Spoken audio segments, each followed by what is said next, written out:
하나님의 말씀 신약성경 마태복음 제8장 18절부터 22절까지 말씀 나누어서 읽도록 하겠습니다. 예수께서 무리가 자기를 애워싸는 것을 보시고 건너편으로 가기를 명하시니라. 한 서기관이 나와 예수께 아뢰되 선생님이여 어디로 가시든지 저는 따르리이다.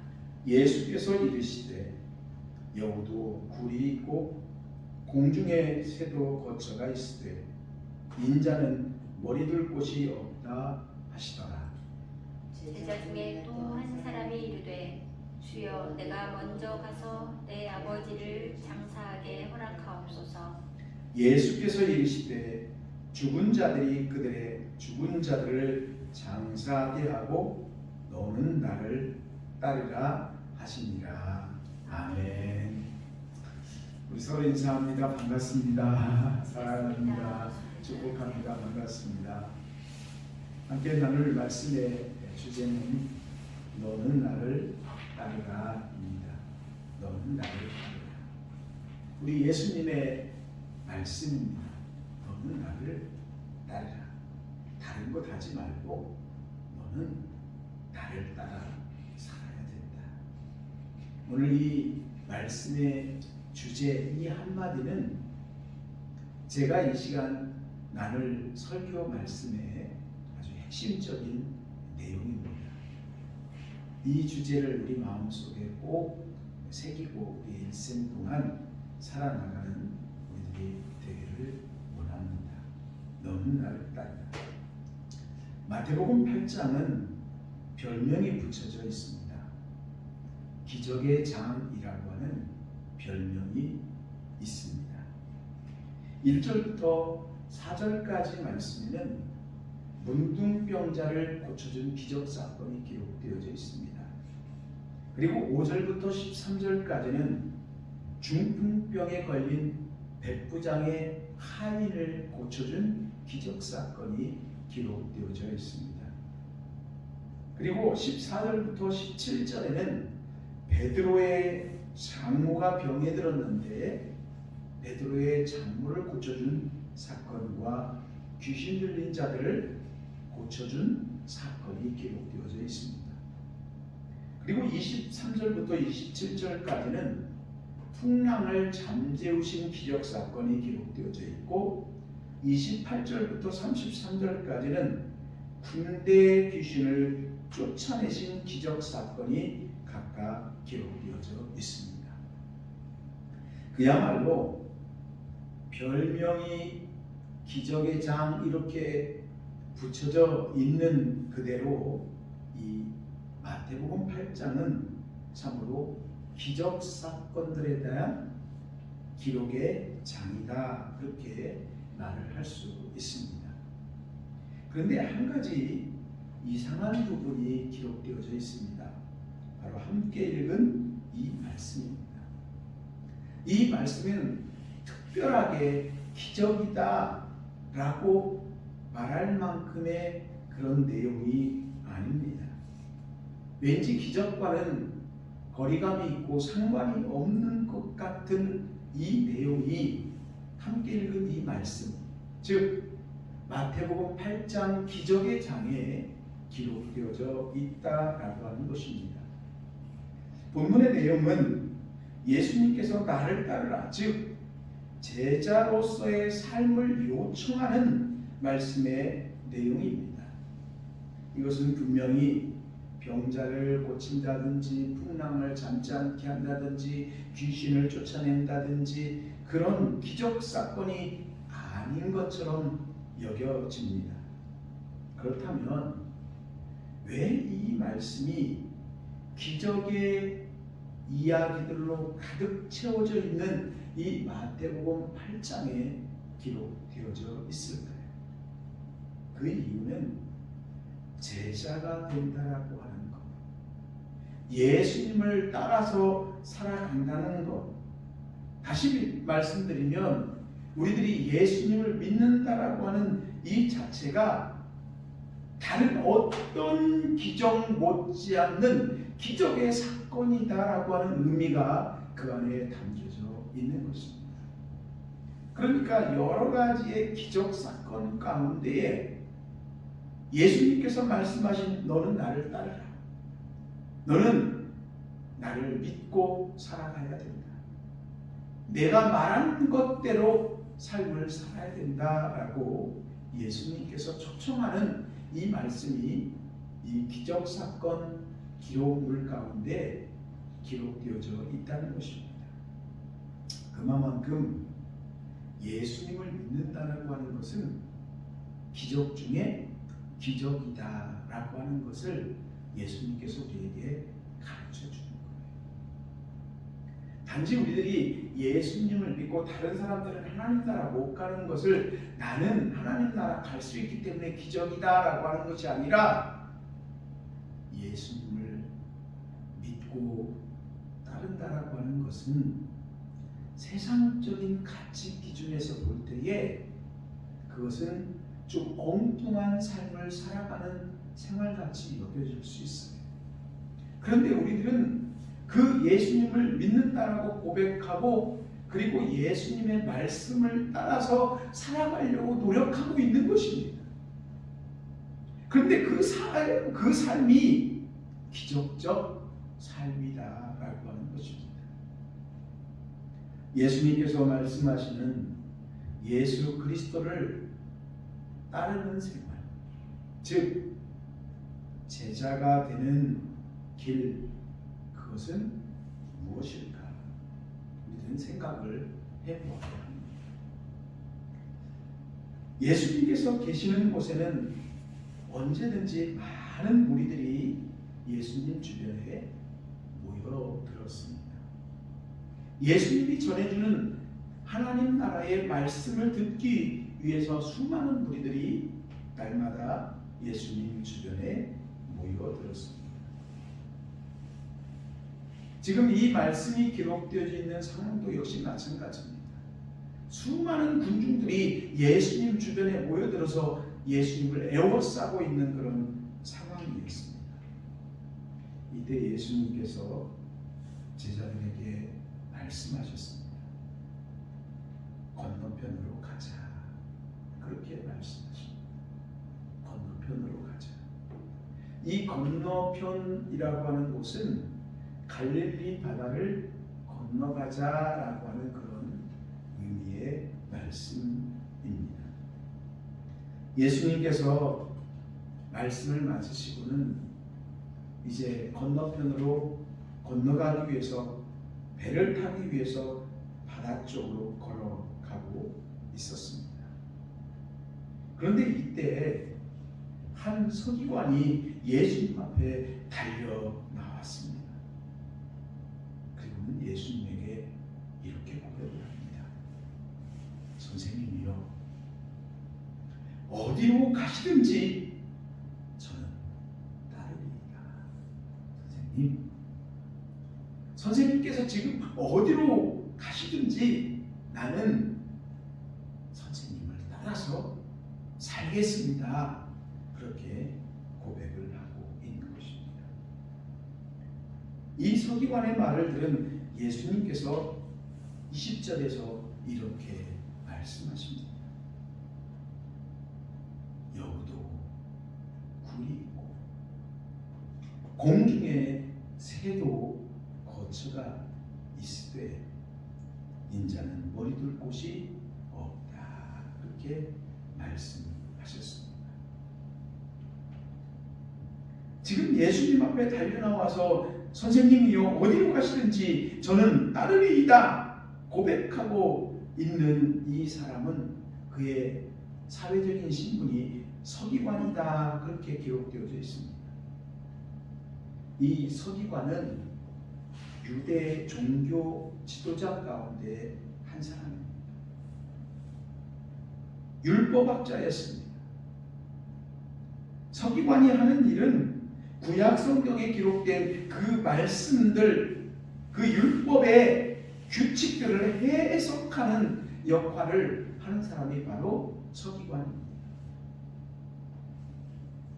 서기관의 생활은 그래서 구약 성경의 모든 말씀들, 그 율법을 지키는 일에 집중되어져 있는 생활을 했습니다. 그런데 이런 사람이 예수님 앞에 나와서 예수님을 따르겠다라고, 예수님을 믿겠다라고 그렇게 고백을 하고 있는 것입니다. 이 사건은 매우 놀라운 일입니다. 성경에 보면 대제사장들, 바리새인들, 서기관들, 이 같은 유대 종교 지도자들이 늘 예수님을 대적하는 일로 기록되어져 있는 것을 보게 됩니다. 예수님이 어떤 일만 하려고 하면 그 사역을 방해하는 역할을 하는 사람들이 바로 이 대제사장들, 바리새인들, 서기관 같은 종교 지도자이었습니다. 왜냐하면 예수님께서 안식일에 병자를 고치기도, 예루살렘 성전을 향해서 비난을 쏟아내기도 하고, 또 율법에 금지하고 있는 병자를 가까이 하는 것, 율법에서 금하고 있거든요. 그런데 심지어 문둥병자들을 손으로 만지고 그들의 병을 고쳐주는 그런 일들을 행하는 예수님에 대해서, 예수님은 구약에 기록된 말씀들을 지키지 않는 사람이다, 이렇게 말을 하면서 비난을 했습니다. 그래서 바리새인들, 서기관들은 예수님이라고 하는 그분이 유대교를 거부하는 사람, 유대교에 악을 끼치는 사람, 다시 말하면 요즘 표현으로 말하자면 유대교가 볼 때는 사이비 같은 사람처럼 그렇게 예수님을 여겼다라고 하는 것입니다. 이러한 이유 때문에 마태복음, 마가복음, 누가복음, 요한복음, 즉 사복음서의 바리새인들, 서기관들은 예수님의 대적자로 그렇게 기록되어져 있는 것을 보게 됩니다. 예수님이 말씀을 전할 때, 또 예수님께서 어떤 일을 행하실 때 늘 예수님 앞에 나타나서 예수님을 방해하는 그런 모습들을 보이고 있습니다. 그런데 이처럼 예수님을 대적하는 일을 행하던 그 서기관들 가운데 한 서기관이 지금은 예수님 앞에 달려나오는 것입니다. 그리고 선생님, 어디로 가는지 저는 따르겠습니다. 예수님을 따라서 살아가겠습니다. 즉, 저는 예수님의 제자가 되겠습니다 라고 자청을 하고 있는 것입니다. 이 서기관은 예수님을 향해서 선생님 그렇게 고백을 하고 있는데, 히브리어로는 랍비라고 하는 그런 말에 해당이 됩니다.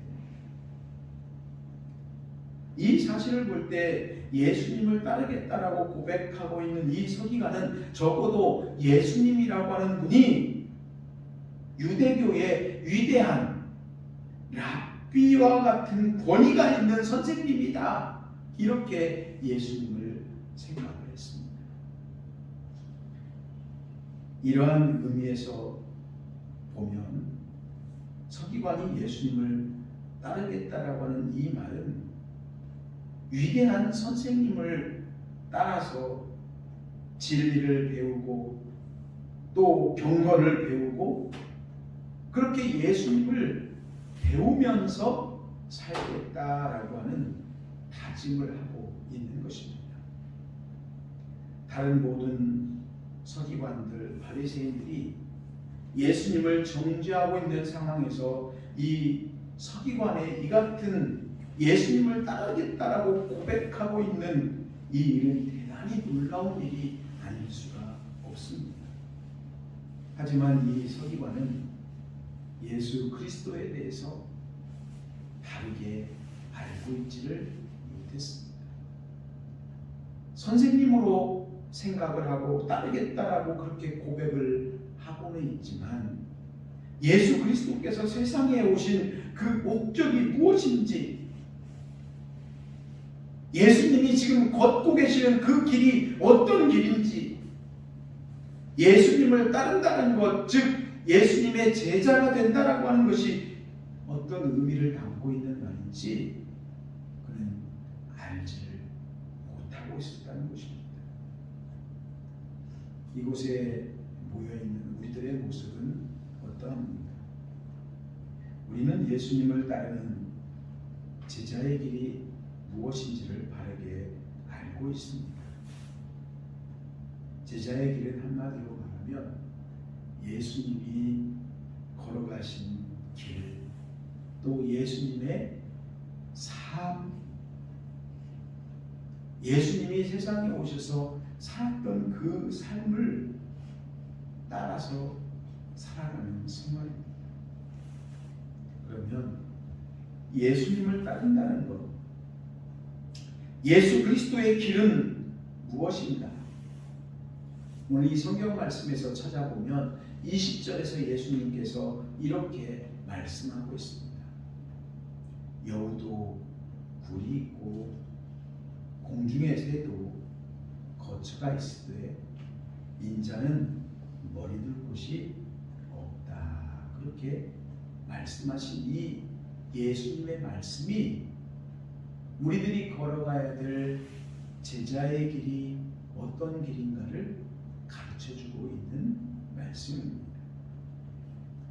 여우도 그래도 추위를 피할 수 있고 비바람을 피할 수 있는 굴이 있지 않습니까? 공중을 자유롭게 날아다니는 새를 보아라. 그런데 그 새들도 나름대로 거처가 있지 않느냐. 하지만 내가 걸어가는 이 길은 그 누구도 인정해주는 사람도 없고 그 누구의 위로함도 받을 수 없고 그리고 머리 둘 곳조차 없는 삶을 살아가는 것이다. 누군가 나를 알아주고 인정해주고 그렇게 살아가는 삶이 아니라 정처없는 나그네와 같은 삶을 살아가는 길이다. 그렇게 예수님께서 말씀을 하고 있습니다. 예수님께서 하신 이 20절의 말씀을 전통적으로 성서신학자들은 이 말씀은 여우라고 하는 말은 헤롯을 의미하고 그리고 공중의 새는 로마를 가리킨다 이렇게 해석을 하고 있습니다. 예수님께서 활동하시던 당시에 팔레스틴을 지배하고 있는 세상 권력은 크게 두 가지였습니다. 하나는 로마 황제가 있었고요. 그리고 또 하나는 팔레스틴의 본붕 왕으로서의 헤롯이라고 하는 왕이 있었습니다. 이 로마의 황제가 되었든 아니면 헤롯 왕이 되었든 그들은 왕궁이 있었습니다. 마치 여우가 굴이 있는 것처럼 공중을 날아다니는 새도 그래도 거처가 있는 것처럼 그들에게는 왕궁이 있었다라고 하는 것이죠. 그리고 세상에서의 부귀와 권세와 영화를 누리는 삶을 살았습니다. 반면에 예수님의 삶은 어떠했습니까? 머리 둘 곳도 없다라고 하는 이 예수님의 말씀의 의미는 무엇입니까? 하나님 나라를 선포하기 위해서 하나님이신 예수 그리스도께서 사람의 몸으로 이 세상에 오셔서 지금 하나님 나라를 전하고 있습니다. 죽어진 사람들을 구원해내는 그 일을 하고 있습니다. 그런데 예수님에 대해서 아무도 알아주는 사람이 없었습니다. 따라서 예수님의 제자가 된다는 것은 단순히 지식이나 경건을 배우는 그런 것이 아니라 예수님을 따른다, 제자가 된다라고 하는 것은 거처가 없는 불안한 삶, 세상적인 안정이 보장되어져 있지 않는 삶을 나도 살겠습니다라고 하는 그런 마음의 각오가 되어져 있을 때 제자로서의 길을 걸을 수 있다라고 하는 것입니다. 여러분, 누가 나를 알아주지 않아도 내 삶이 그렇게 세상에서의 어떤 영화나 부귀를 추구하고 그런 삶을 사는 것이 아니다 할지라도 내가 걷는 길이 고난이 있고 자신을 내어주는 삶을 살아야 한다 할지라도 예수님을 알고 예수님을 믿고 살아가는 것이 이 세상의 어떤 것보다 세상이 가져주는 어떤 행복보다도 더 소중하고 귀하다라고 하는 그 고백을 하면서 예수님의 말씀을 따라서 살아가는 생활이 바로 예수님을 믿는 생활이고 예수님을 따르는 생활입니다. 그러니까 예수님의 제자로서 예수님을 따르겠다라고 하는 것은 하나의 값비싼 대가를 스스로 자처해서 치르면서 따라서 살아가는 생활인 것입니다. 예수님은 마태복음 19장 21절 말씀에 제자의 길에 대해서 이렇게 말씀합니다. 나를 따르는 제자는 소유를 팔아 가난한 자들에게 나누어 줄 수 있는 사람입니다. 그렇게 자신의 소유를 이웃들과 함께 더불어 나누는 자에게 하늘에서 보화가 내게 있으리라. 그리고 그렇게 살아가는 사람이 나를 따르는 사람이다. 그렇게 예수님께서 말씀하셨습니다. 누가복음 10장 26절 말씀에는 무릇 나를 따르는 사람은 자신의 부모나 처자나 형제와 자매와 더욱이 자기 목숨까지 미워하지 아니하며 능히 제자가 되지 못할 것이다.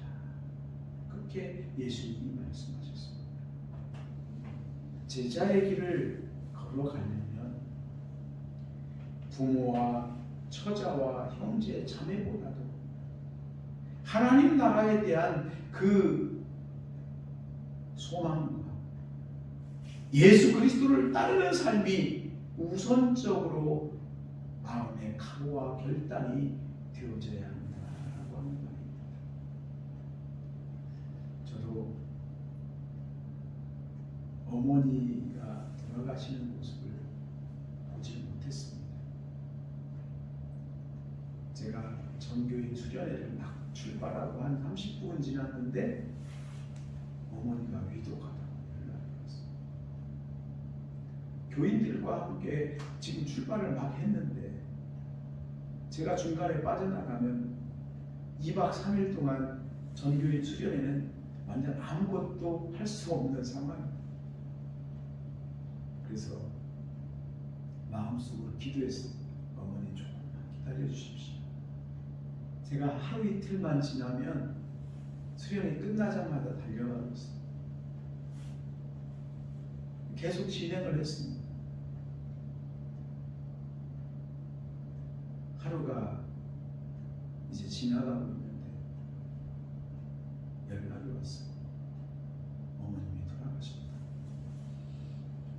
근데 그 상황에서 이 모든 행사를 접을 수가 없잖아요. 그날 밤을 그냥 기도하는 마음으로 눈물로 밤을 지새면서 그 다음날 아침까지 진행을 해놓고는 장로님들을 불러서 말씀드렸습니다. 이런 상황인데 나머지 프로그램은 우리 장로님들이 중심이 돼서 진행해 주십시오. 그리고 그 장례식장으로 달려갔던 모습을 생각해요. 우리 아버님도 역시 제가 보지를 못했습니다. 신학대학을 들어갔는데 한 보름 만에 소천을 하셨는데 가족들 앞에서도 참 늘 빚진 자로서의 삶을 살아갑니다. 여러분, 그래도 이 길이 참 의미가 있고요. 그래도 예수 그리스도를 따라서 살아가는 우리의 믿음의 길의 끝에는 하나님 나라가 있지 않습니까? 누가 우리를 알아주지 않아도 우리의 걷는 길 그 끝에는 하나님의 나라가 영원한 천국이 우리를 기다리고 있습니다. 우리는 그 믿음 가운데 예수 그리스도를 따라서 힘써 살아가야 될 줄로 믿습니다. 마태복음 10장 38절 말씀에 예수님께서 이렇게 말씀합니다. 또 자기 십자가를 지고 나를 따르지 않는 자도 내가 합당하지 아니하리라. 자신의 십자가를 지고 나를 따라야 한다라고 하는 것입니다. 세상에서의 부귀, 영화, 명예, 권세, 인기 이런 것을 추구하면 예수님을 따라서 살아갈 수가 없습니다. 여러분, 우리 천주교가 개신교보다 한 100년쯤 먼저 우리나라에 전도 활동을 시작했거든요. 그런데 천주교 그 초기에 전도를 하면서 수많은 사람들이 죽임을 당했어요. 한 1만 명도 넘게 사람들이 예수 믿는다라고 하는 것 때문에 죽어졌습니다. 그 가운데에 초기의 역사를 보면 신앙생활을 시작하고 깨닫게 되면서 제사를 드린다라는 것이 성경에 기록된 내용하고는 좀 다르구나 생각하고 제사를 드리지 않는다. 부모 제사를 드리지 않는다는 것 때문에 붙잡혀가 가지고 사지가 완전히 찢겨서 능지처참을 당하는 사람들도 많이 있었습니다. 예수님을 따르기 위해서 그들은 죽음의 길이지만 그 길을 걸어갔던 것입니다. 자기 가족과 자기 자신의 자아에 집착을 하는 사람으로는 하나님 나라에 합당하지를 않습니다. 십자가를 외면하는 교회와 사람은 하나님 나라의 영광의 멸류관을 얻을 수 없습니다. 예수님을 믿고 그리스도인이 된다라고 하는 것은 예수님을 따르는 생활을 하는 것이요, 예수님의 제자가 되겠다라고 하는 의미입니다. 여러분, 예수님을 따르는 길은 결코 편안한 길이 아닙니다. 쉬운 길이 아닙니다. 하지만 우리는 예수 그리스도를 따르는 삶을 더 힘써서 살아가야 하겠습니다. 예수님께서 이 서기관에게 예수님을 따르는 것은 머리 둘 곳도 없는 생활이다. 즉 고난의 길을 걷는 길이요 십자가의 길을 걸어야 하는 길임을 말씀하셨을 때에 제자 가운데 한 사람이 예수님 앞에 이렇게 말합니다. 주여, 내가 먼저 가서 아버지를 장사하게 허락하옵소서. 그렇게 말합니다.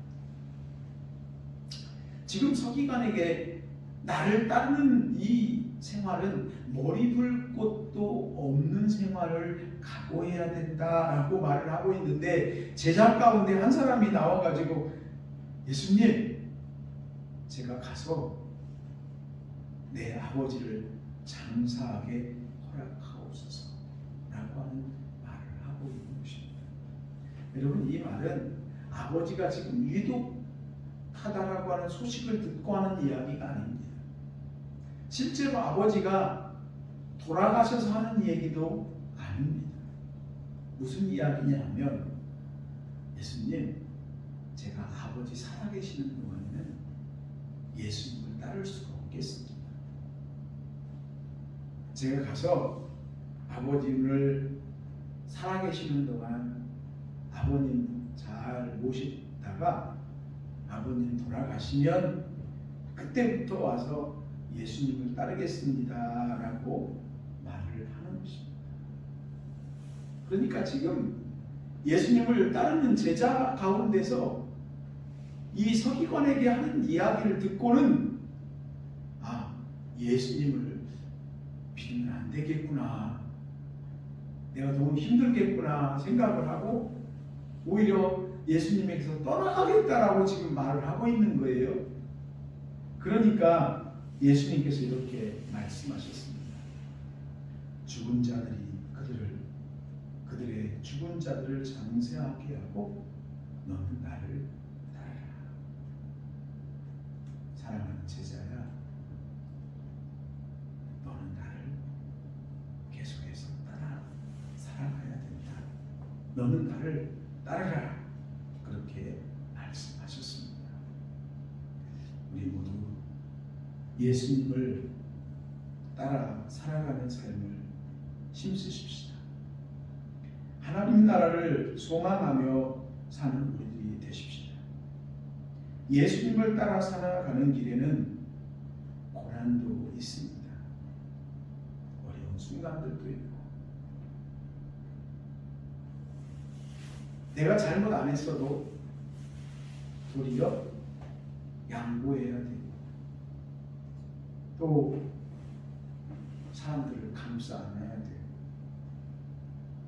여러 가지 내가 손해보는 것과 같은 그런 상황들이 만들어질 수 있습니다. 그러나 예수님을 따라 살아가는 길에는 예수 그리스도께서 언제든지 우리와 동행해 주십니다. 하나님이신 그리스도께서 우리와 함께 해 주십니다. 우리의 길을 인도해 주시고, 그리고 우리를 보호해 주십니다. 우리에게 구원의 기쁨과 하나님 나라의 소망과, 그리고 주님 앞에 서는 그날의 영원한 생명의 하나님 나라의 영광이 우리에게 있습니다. 예수 그리스도께서는 이 시간 우리 모두를 향해 말씀하십니다. 너는 나를 따르라. 한번 따라서 해보겠습니다. 너는 나를 따르라. 너는 나를 따르라. 너는 나를 따르라. 너는 나를 따르라.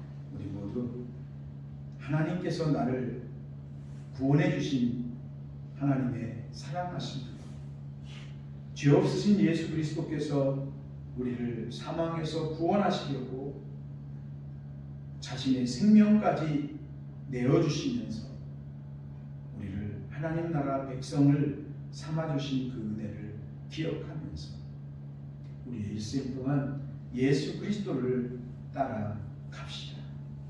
우리 모두 제자의 길을 걸어가는 하나님 나라의 일꾼이 됨으로 예수 그리스도의 위대한 사역에 귀하게 쓰임받는, 예수 그리스도와 함께 영광의 자리에 참여하는 복된 하나님의 사람들, 복된 예수님의 사람들 되시기를 주님의 이름으로 축복합니다.